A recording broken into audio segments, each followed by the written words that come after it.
Good afternoon and welcome to this edition of Think Technical for Friday, 11 December. My name is Carl Capolingua. I'm the market analyst over here at ThinkMarkets, and it is a pleasure to be with you as we delve into everything technical today, uptrends, downtrends, pivot points, and all those weird and wonderful things after we talk about the ThinkMarkets Difference, which is substantial.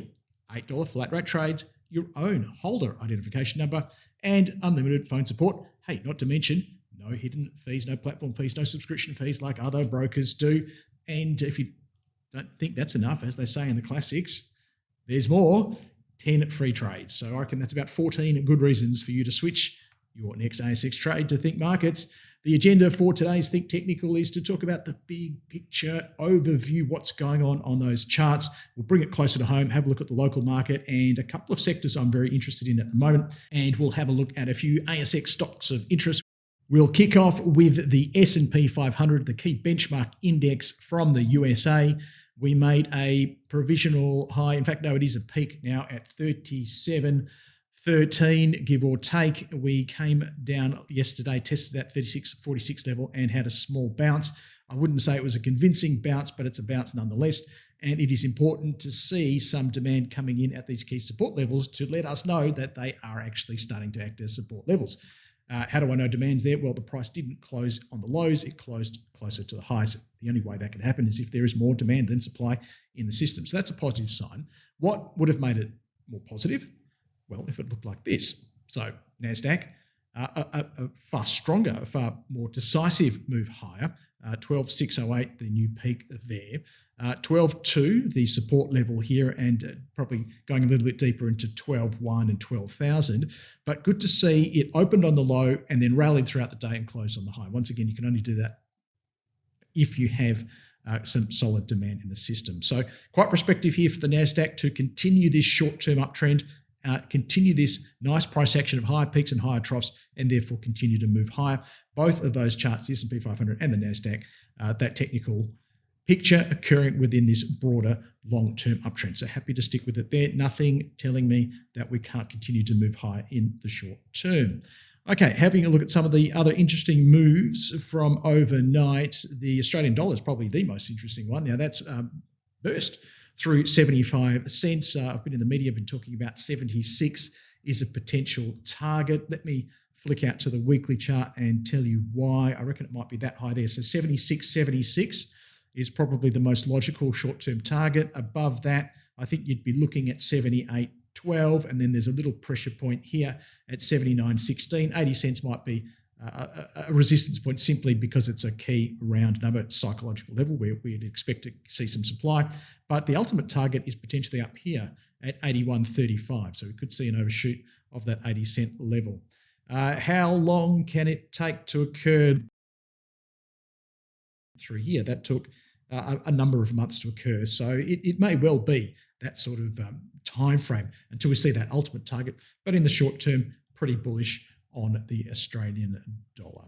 Having a look at some of the other interesting charts from around the world, the US dollar, just mentioning this in cahoots with the Australian dollar there because its weakness, I think, will support the Australian dollar going forward. Also supportive of the strengthening of the Australian dollar is this chart of iron ore here. We moved above 150. It's the first time that's occurred if we go to the weekly chart, and I've got to zoom out now. It's the first time that's occurred since all the way back here in 2013. Where can it go? That's the big question. So 158.90, there's going to be a pressure point there. But after that, not a whole lot until we get into 181, 191.90 is that high. And if I go to the monthly chart, that's probably the ultimate target. Can it do it all at once? No, it can't. That's crazy. Of course, there are going to be pullbacks. We saw a pullback here, which lasted a couple of months at least. It wouldn't surprise me one bit if we started to see some of these gains moderate and just, I think, come back to some of these, short-term trend levels. And if these moving averages move up to come and meet the price, you could see a pullback into that 140, 145 level. Hey, look, let's not talk pullbacks until we see some signs of supply coming in, and that's not in the system at the moment. So otherwise, looking pretty constructive there for iron ore, and therefore bringing that back to the local materials sector and iron ore stocks. Also, I think will help iron ore stocks is the price of nickel, which is actually going really well now. It's moving to its highest level in just over a year, so that's constructive. If we look at the weekly chart, what could it do? Well, this high here around 19,000 is probably the most logical near-term target.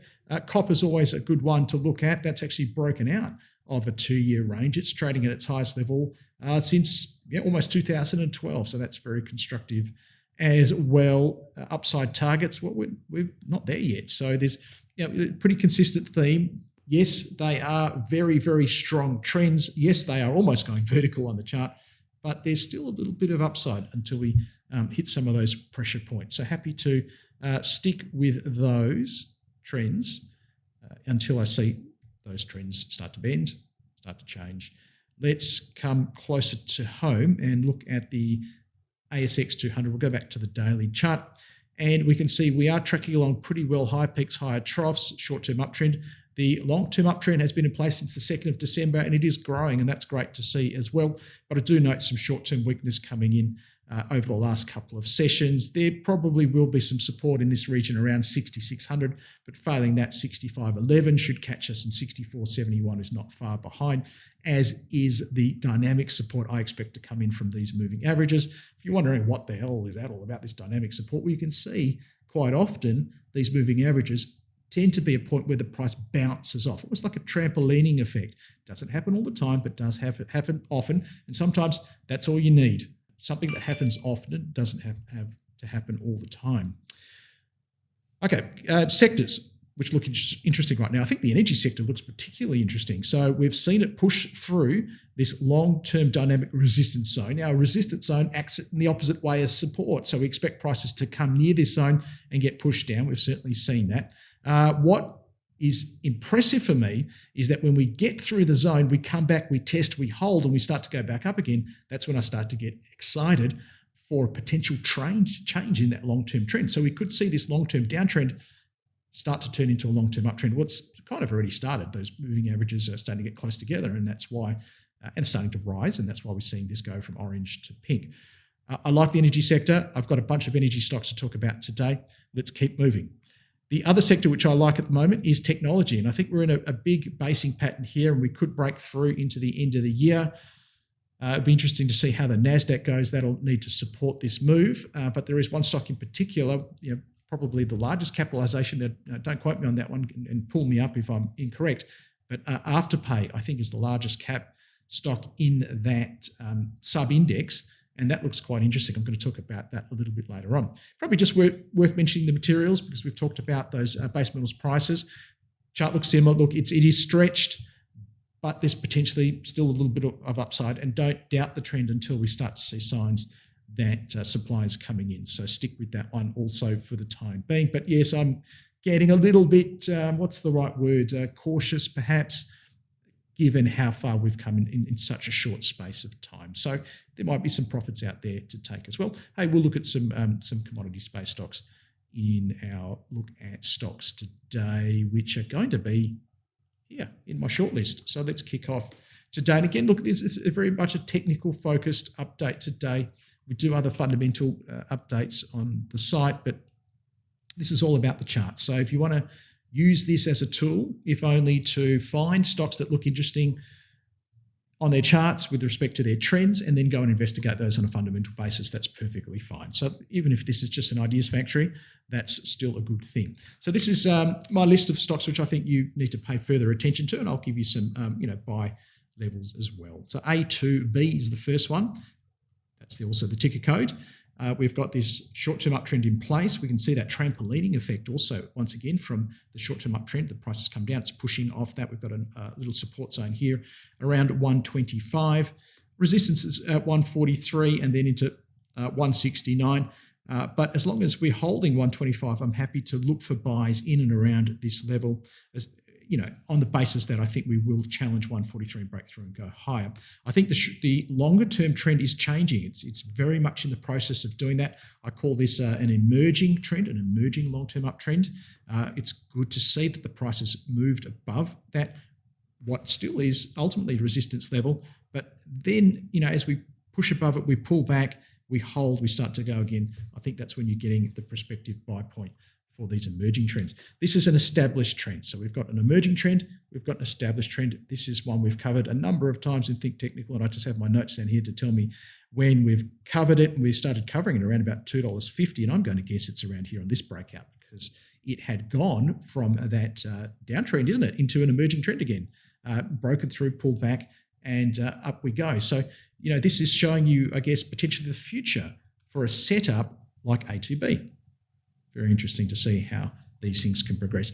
I still think this one looks fantastic. Yes, there's a little bit of a short-term downtrend there, but this is more of a longer-term entry point here. You're getting a bit of a pullback towards that long-term trend, and happy on the basis of this price action to say that that long-term trend is probably going to hold and we can move up into the next phase here. And so happy to go at current levels on A2B, on ADH, and I'll just give you the current level for argument's sake. So we're around about 132 on A2B, and we're around about 359 on ADH. Okay, we're around about $30.85 on Ampol Limited. I'll be happy to go in around the current levels as well. We are seeing another one of those emerging trends again. It is a stock we have covered before, around about $30, so not far below where it is right now. And yeah, look, happy to back this short-term trend and the emerging and long-term trend.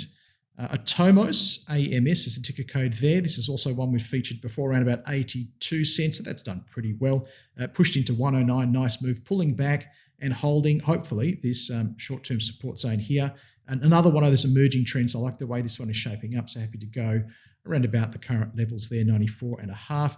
Afterpay, okay, this is an established trend, and we can see it's doing well today, but through a consolidation phase here. And yeah, look, I think given the time of the year, getting to this sort of retail season, a lot of online spending probably going to happen, not just here in the US as well, given the COVID situation over there. It's very easy just to take that extra click and click the Afterpay button, isn't it? But hey, they're fundamentals. Let's look at the chart. The long-term trend is definitely convincing. And I think, a break of 105.80 should see it go to the next level and the next. I'd be happy to get in around current levels, and you can see down there all the times in the past we've covered it before. Current level, I'll tell you right now, is around about $100.77. Next one is one I haven't covered before. It's new on the list. It is more of an established trend than an emerging trend, and that's nice. And we can see the short-term uptrend, this light green zone, is supporting the price really well. It looks really good. I mean, nice price action through here, little consolidation, breakout again. And I think you're getting it at a pretty reasonable level compared to those 154 highs. So happy to go. Current level is about 147. That ticker code is BIS, and the company name is Bisalloy. Next one is Brainchip Holdings, and this is not necessarily a buy right now. In fact, it's a do not buy right now, but it's one I'm just keeping an eye on. And if it gets through 38.5, I think it's going to start looking interesting. And I don't think you need to do anything with it until then, but just putting it on notice to keep an eye on that one.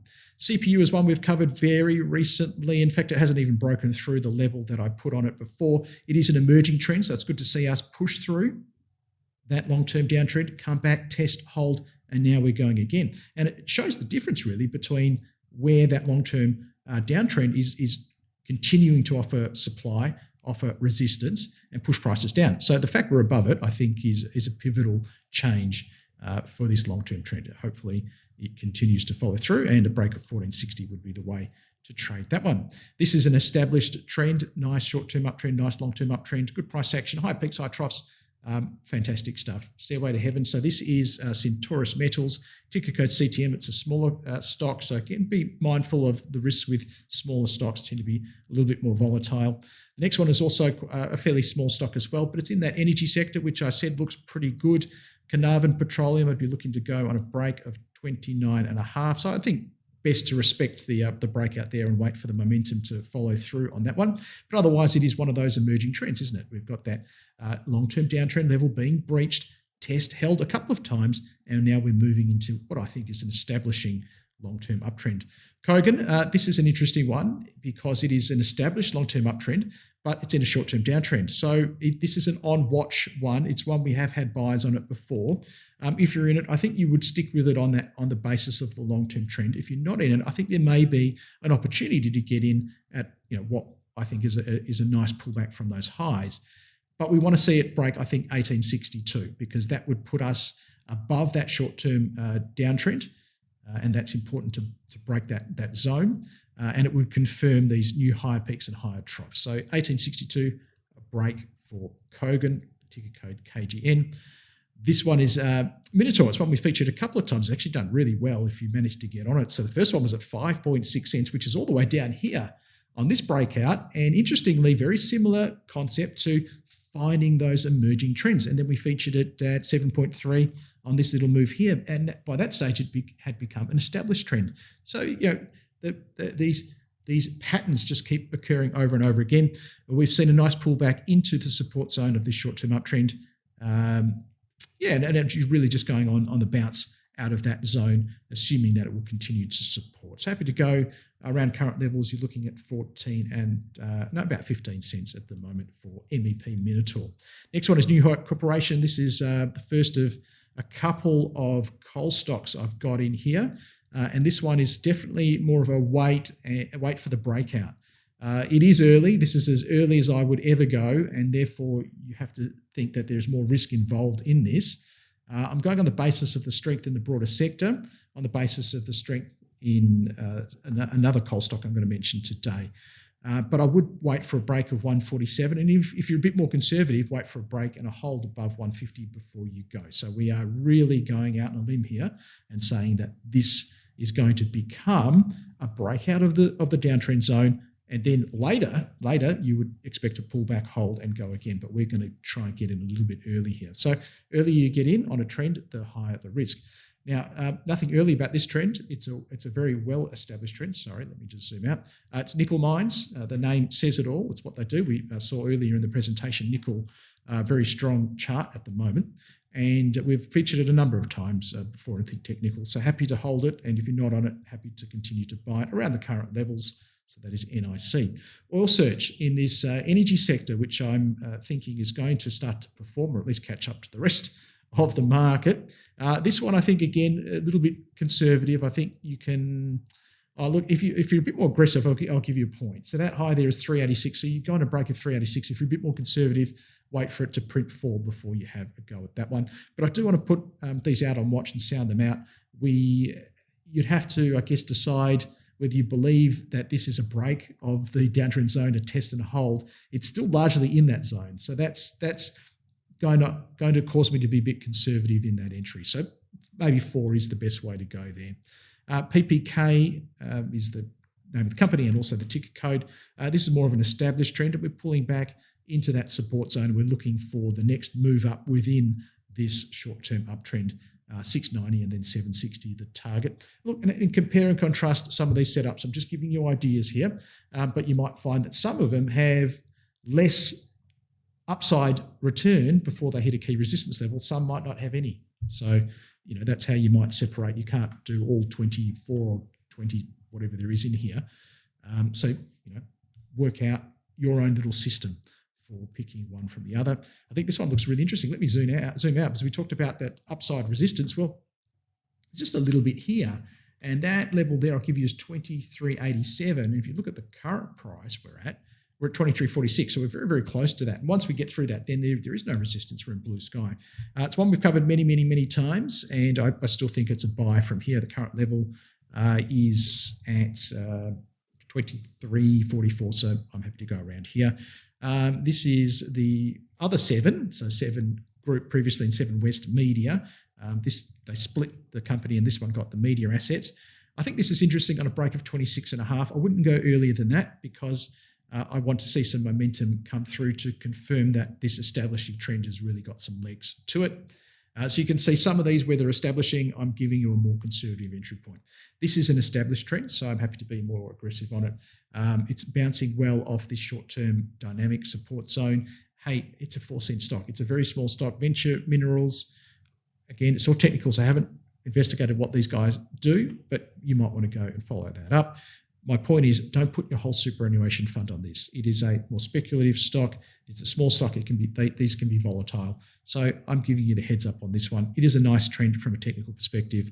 Go off and do the research and see if it fits with your view of what you want for your portfolio. Now, this is interesting because we looked at the other coal stock, New Hope Corporation. I think this one's more developed in terms of establishing a new trend. So we've come into the zone, we've come back, we've pushed up, we've clearly got above it, we've come back, we've held, and we've held at a good level. So this old peak here acting as support, we're moving through again. 176 is probably the place to go. If you're a little bit more aggressive, you can go at the current level of 172. But in all of these cases, you are, again, trusting that these trends, this long-term trend is going to emerge at some stage. So Whitehaven Coal, ticker code WHC, happy to go as a high-risk buy at the current level. Woodside, I think this is looking more constructive perhaps than some of the other ones we've seen because we've I think gone quite clearly above that long-term downtrend area, and I think we've held it really well. And with these higher troughs in place, that's telling me that demand is building in the market, and hopefully we can get through the little bit of supply here at 23.72. There's going to be a little bit at 24.75, but after that, it's really quite a vacuum until you get into the really high 20s or even 30s. So I think this one looks constructive. It's my pick in the energy sector at the moment, and you've got the benefit of being, kind of the biggest as well, and there's some stability associated with that. So Woodside Petroleum, we all know the ticker code there, WPL. So they are my top picks for today, and I guess logically, therefore, heading into Monday. Back to the presentation. You can catch all of our other updates in our market news section, so fundamentals and technicals. You can follow me on Twitter if you like. There's my handle or the ThinkMarkets handle. And of course, we have some upcoming events, some of them reaching into next year. Very interesting one there on Introduction to Technical Analysis, quite topical at the moment. And the Ask the Experts one is where you can call in, dial into the webinar and ask me about any of the stocks in your portfolio. And I'll give you a quick fundamental and technical on those. Before I leave you, it's very important to discuss the disclaimer. Of course, everything we've talked about today is general advice. Before you act upon any of that, consider whether it's appropriate for your personal financial circumstances or seek the help of a financial professional. At ThinkMarkets, we are a regulated Australian broker. We do have some products that could see you lose more than your deposits. So certainly do your research, give us a call, or consult the website for further details. Thanks for joining me today. Hopefully you got lots out of it. All the best for your trading until we catch up again. Bye-bye for now.